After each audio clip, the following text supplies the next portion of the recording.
For such people are false apostles, deceitful workers, masquerading as apostles of Christ. And no wonder, for Satan himself masquerades as an angel of light. These words have been stuck in my head, playing on repeat like a broken record.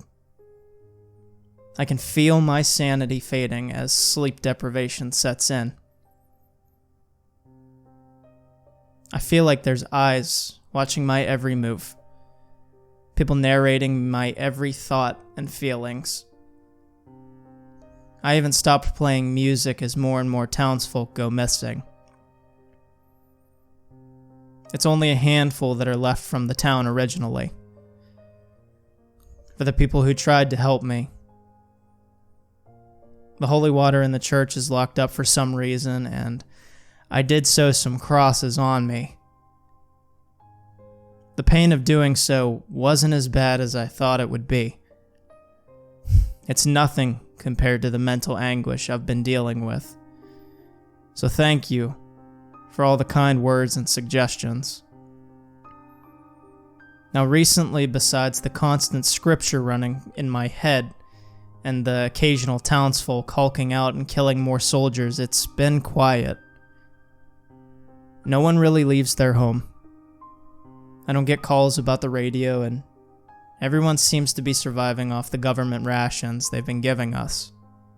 If anyone was wondering, it's pretty bland. Just boxes of potato flakes, off-brand water that tastes like pool water, and bread with some bologna that looks gray in color. Day in and day out, I feel like I'm not being protected, but contained. More or less like a prisoner. They even stopped answering my calls, which started this morning. However, some real shit went down, and I'm not sure if anyone other than me and maybe some of the town is still alive. It was shortly after I got ignored when I tried to call into the HQ and report a dead body in the street. It wasn't more than 10 minutes when I started hearing the horns again. This time I learned the horns only play when someone's being targeted.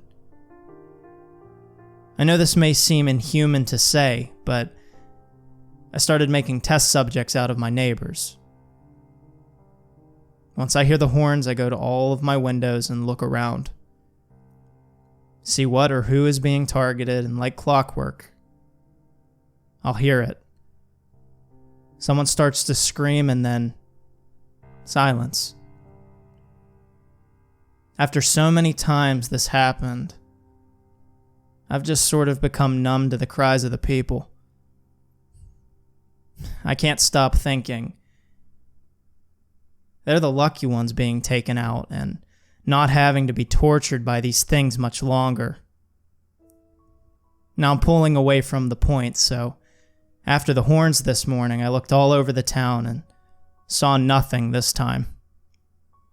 I kept looking, and it seems they were all safe somehow. Shortly after, I heard gunfire coming from the church. They're being taken down. I started to hear someone call out to me.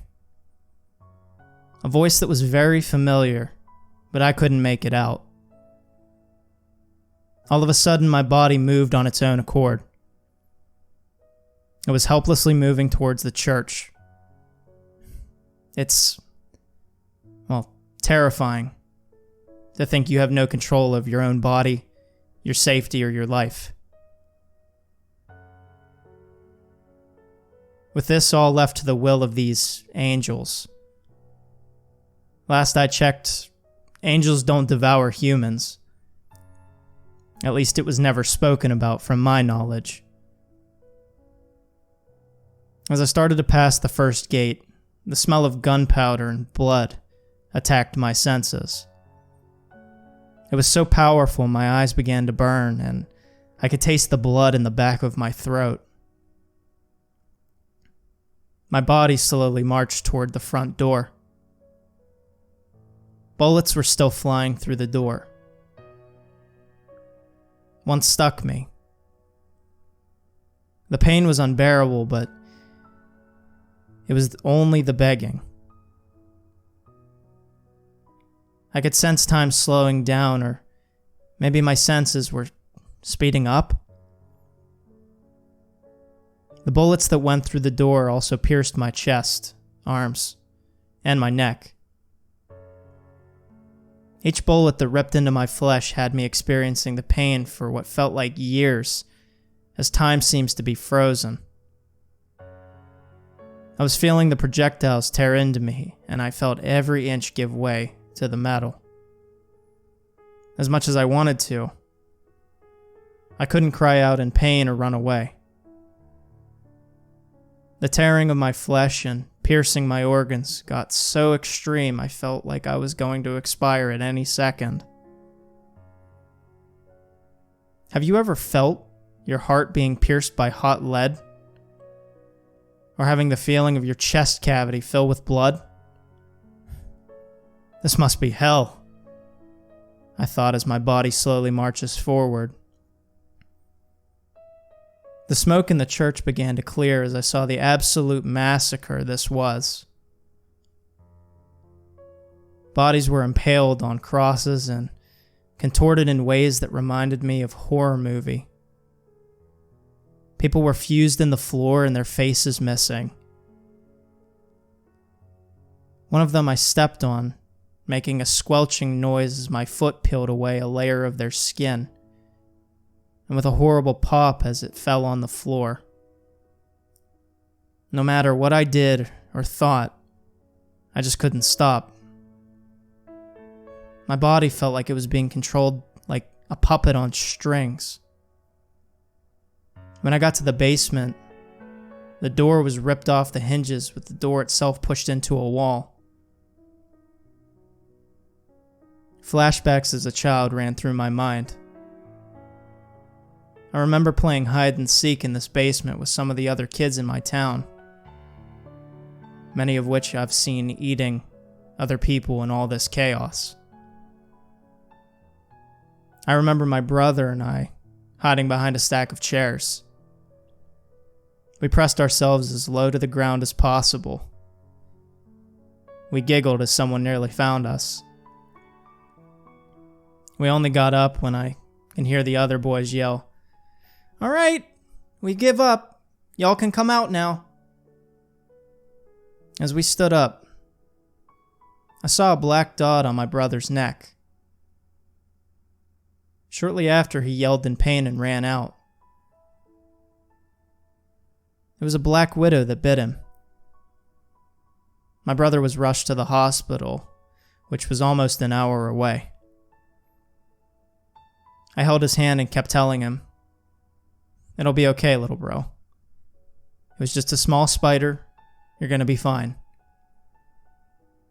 Of course, my brother was milking the attention. Some of the best acting I've ever seen was from this moment. After a few hours in the hospital, he was discharged, and ever since then, he's always been afraid of spiders. This memory, even with all the pain and crazy shit, it made me smile. It was a relief that was short-lived as I approached the pastor's quarters. The lights in the hall were flickering, and to the left and the right of me was people standing at the wall, looking at me. All of them with jet black eyes and pale skin. The people of this town were just meat suits for these things. I've grown a hatred for them, parading around doing unholy things in people who I considered friends and family. Even when I tried to think of memories I had with them, the image of these things were replacing them, corrupting my very thoughts. As I passed all the people, I finally got to the door. It flew open by itself, and I can hear the crunching of bone, tearing of flesh. It was my brother. He was eating the one blind agent. I saw him ripping into the man with his long, bony fingers, his jaw unhinging as he shovels viscera into his gullet. The worst part was the teeth. He meticulously yanked each tooth out, and with a shiver-inducing crunch as he pulverized each one in his massive maw. I could only wait as he was in a trance-like state. I was forced to watch my little brother, or what was my little brother, eat the eyes, and then bursting liquid like peeled grapes. After the thing was full, he stood up and turned toward me, looking me in the eyes. His eyes were dark, they showed no light. It was all black, and I could feel the overwhelming sense of malice as it just stared at me. My body was still unable to move as it slowly closed the distance. With each step, the feeling of dread grew, and it felt like my heart was getting louder. I could only think to myself, if this was true fear, will I live another moment?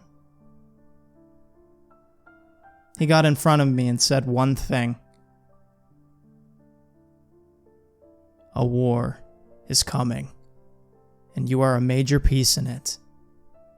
Will you stand by humanity, or those winged beasts whom watch over and terrorize you? I cannot make the choice for you, child, but know this. I do love you. This oddly felt genuine. The feelings of dread and malice were dissipating. I don't know how to describe it, other than it felt natural. Child, I will not harm your brother, as he agreed to help me speak to you. The angels above cast him aside like a broken toy. However, I found use in the boy, and together we can take over the heavens. Pray that we succeed, for I have seen the throne of God, and it was empty. Who is he? What was he? Suddenly, this being reached out and tapped my forehead, sending me into a deep sleep. I woke up nearly instantly and was in a panic. Covered in sweat, I surveyed my surroundings. Everything was too quiet, so I rushed to look out the window toward the church, and it was all normal again. I quickly called the operation lead, and they instantly picked up. Yes, Alex? Are you okay? How are they alive? I saw my brother eat him in front of my own 2 eyes. I replied in a rushed and worried tone. What day is it?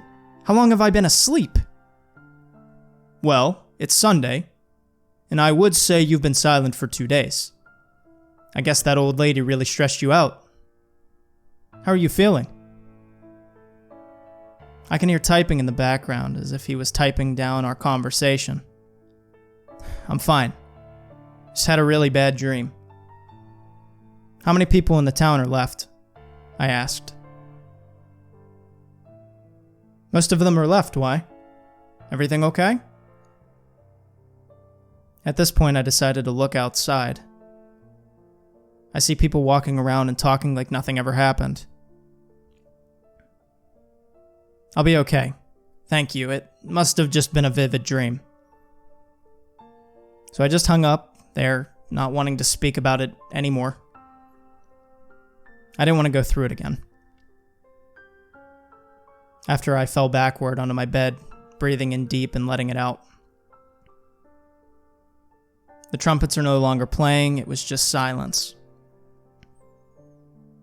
I'm still shaken up by this, since it felt so real. I guess I'm going to start my radio up and pretend like nothing happened. One question on my mind. Can my brother be saved? I may never know. I'm exhausted mentally, so this is enough for today. I'll keep you guys updated, so please pray for me. I may need it.